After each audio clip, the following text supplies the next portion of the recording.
नमस्कार, मी Rajratna Jondhale. Top news मराठीमध्ये आपलं स्वागत. मालवण नगर परिषद निवडणुकीत हाय व्होल्टेज ड्रामा पाहायला मिळतोय.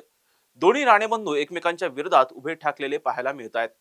त्यातच आमदार निलेश राणे यांनी 2 दिवसांपूर्वी भाजपाच्या एका पदाधिकाऱ्याच्या घरात घुसून घराची झडती घेतली होती. तिथे पैशांनी भरलेली बॅग आढळल्यानं भाजपा पैसे वाटप करत असल्याचा आरोप त्यांनी केला होता.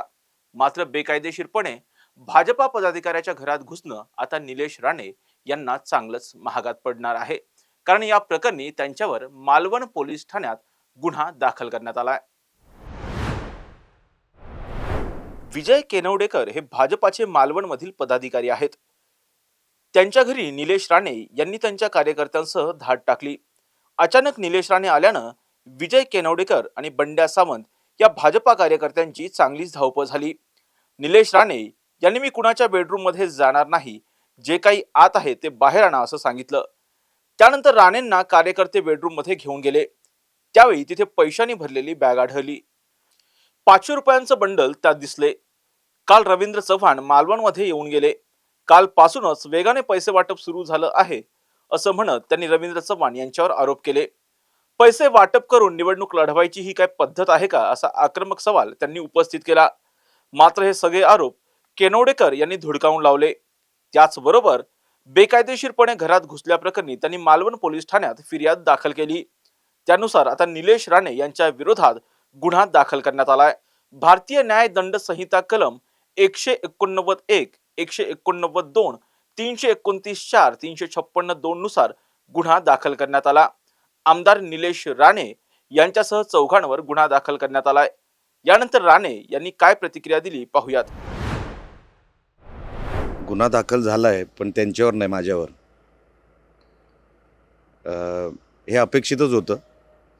त्यांना साधी नोटीसही नाही आणि माझ्यावर जरा खाली घ्याल प्लीज, जरा प्लीज, नाही नाकात जाईल ते. नाही. तर गुन्हा दाखल झालेला आहे आणि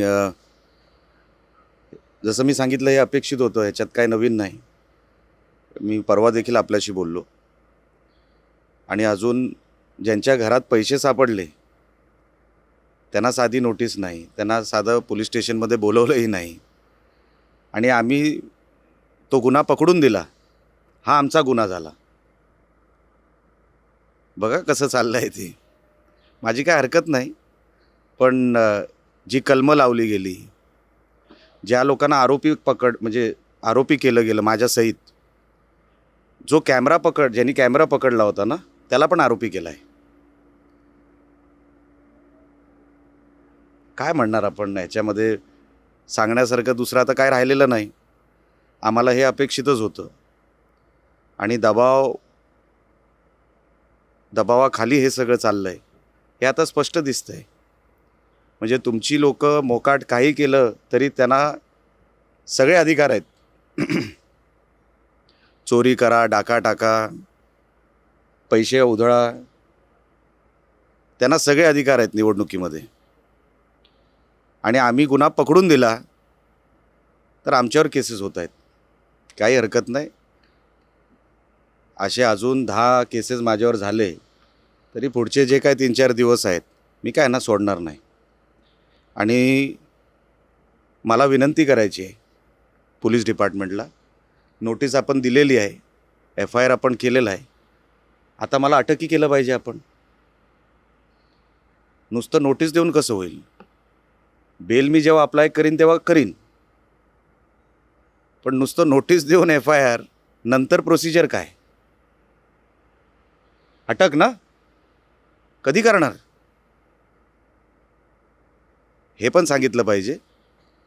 नुसतं हा जो काही प्रेशर टाकण्याचा जो काही प्रकार आहे, नोटीस देऊन FIR करून, माझ्यासारखा माणूस काय डगमगणार नाही किंवा मी कुठे मागे हटणार नाही. आता पुढची कारवाई जी काय करायची आहे ना, ही त्यांना करायची आहे. मी बघतोय ते काय कारवाई करतायत ते. मला हेही माहिती आहे ते काय करणार आहेत ते. जेव्हा मी बेल घेईन तेव्हा घेईन.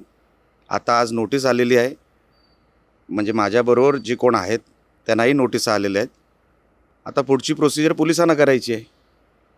पण मी जे सांगत होतो की रवींद्र चव्हाण साहेबांच्या मार्गदर्शनाखाली हे सगळं चालू आहे. ते किती वेळा फोन करतायत, कोणाकोणाच्या नंबरवर फोन करतायत, त्यांचा PA किती लोकांना फोन करतो आहे, किती लोकांच्या टचमध्ये आहे, हे मलाही सगळं माहिती आहे. पण त्यांना जर वाटत असेल मी हे सगळं म्हणजे ह्या सगळ्या प्रेशरला मी बळी पडीन, तर अजून त्यांनी मला ओळखलेलं नाही. ही फक्त सुरुवात आहे. तुम्ही जर थांबवलं नाही अजून हे बरंच टोकाला जाणार आहे. दरम्यान निलेश राणे यांनी केलेले सर्व आरोप धुडकावून लावत केनवडेकर यांनी ती पैशाची बॅग कुणाची होती, इतकी मोठी रक्कम घरात का ठेवली होती आणि हे पैसे नेमके कुठून आले याचं स्पष्टीकरण दिलंय. त्याचबरोबर या पैशांमध्ये काहीही गैर असेल तर राजकारण सोडून देऊ असं म्हणत त्यांनी विरोधकांवर निशाणा साधलाय.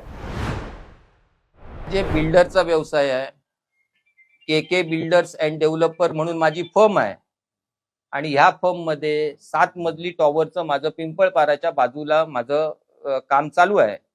त्याची पार्टनर ही माझी मिसेस वेदिका केनवडेकर स्वतः आहेत.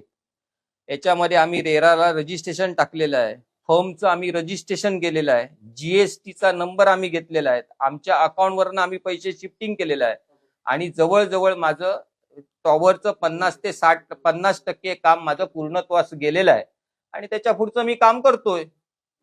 आणि दररोज माझ्याकडे येणारा कार्पेंटर असेल, आतला सेंटरिंगवाला असेल, ह्याला मला चेकने आणि पैसे देता येत नाहीत आणि मला जे दिले पैसे ते माझ्या नातेवाईकांनी आणि मित्रांनीच मला दिलेले आहेत पैसे. माझ्याकडे त्याचे सगळे खबरदारी आहेत. मी मला सांगतील त्या ठिकाणी मी माझे पुरावे सादर 100% करणार.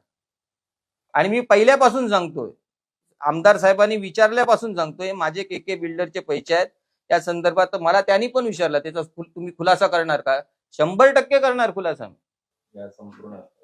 असून दे, मी भारतीय जनता पार्टीचा कार्यकर्ता आहे. भारतीय जनता पार्टीचं जोमाने काम करणार. मी कुणाला भीक घालणार नाही.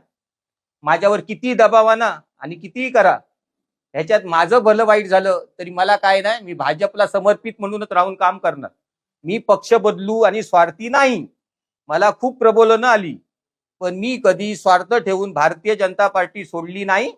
मी कष्ट म्हणजे आयुष्यातले कष्ट काढले आणि तुम्हाला सांगतो, मी केंद्रातल्या जे प्रमुख पदावर होते माननीय सुरेश प्रभू साहेबांबरोबर 30 वर्ष एकनिष्ठेने त्यांच्याबरोबर काम केलेलं आहे. त्यांच्या 15 ते 16 सामाजिक कामामध्ये हिरिरीने मी भाग घेतलेला आहे.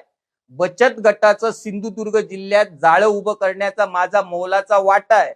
सुरेश प्रभूंनी त्यावेळी मला साथ दिली, त्याच्यामुळे मी हे करू शकलो.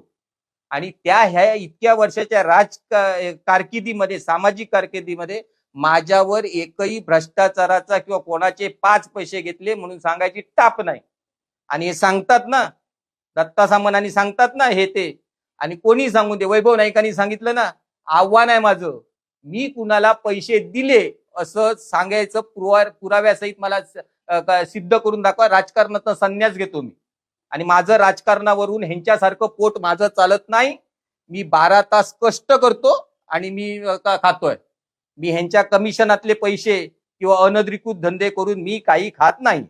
घेणार मी लिगली ऍक्शन, अनधिकृतपणे माझ्या प्रिमायसेमध्ये मी घेणार आणि मी काय ते होऊन दे, माझं काय होईल, माझं बलिदान जाईल. पण माझ्या 75 वर्षाच्या तपश्चर्येला तडा लावलेला आहे. माझाच नव्हे, माझ्या वडिलांनी जी तपश्चर्या केली, रक्ताचं पाणी करून जे उभं केलं, त्याला तडा दिलेला आहे. माझा राणे साहेबांवर राग नाही, मला निलेश राणे साहेबांचा पण वैयक्तिक राग नाही, पण त्याच्या कृतीचा मला राग आहे. माझ्यावर झालं, दुसऱ्यावर असं झालं तर काय परिस्थिती येईल? मी निभवणार आहे, मी निभवून नेणार, कारण मी प्रामाणिक आहे आणि नेणार मी निभव. आणि वाटत असेल विजय केनवडेकर हलक्यात आहे, किती ते हलक्यात घ्या, मी उजडच आहे. मालवणमध्ये निलेश राणे यांच्यावर दाखल झालेल्या या गुन्ह्याचा आता पोलिसांकडून तपास केला जाणार आहे. राणे दोषी आढळल्यास त्यांच्यावर कारवाई देखील केली जाईल. मात्र सेना, भाजप आणि राणे बंधूंच्या या संघर्षामुळे मालवण नगर परिषद निवडणुकीला मोठं महत्व आता प्राप्त झालंय. त्यामुळे महाराष्ट्राचं लक्ष या नगर परिषदेकडे आहे. अशाच महत्त्वपूर्ण बातम्यांसाठी पाहत राहा टॉप न्यूज मराठी. आपला महाराष्ट्र, आपली बातमी. तुमची car, electric panel, data server आगीपासून सुरक्षित आहे का? नाही? मग आजच बसवा F protect temperature activated fire suppression device. यामध्ये आहे eco friendly non toxic pressurised liquid, जे आग लागल्यास क्षणार्धात ऍक्टिव्हेट होऊन आगीवरती मिळवते नियंत्रण. बसवण्यास अतिशय सोपे आणि सुटसुटीत टेकालिपचे एक दर्जेदार उत्पादन एफ प्रोटेक्ट.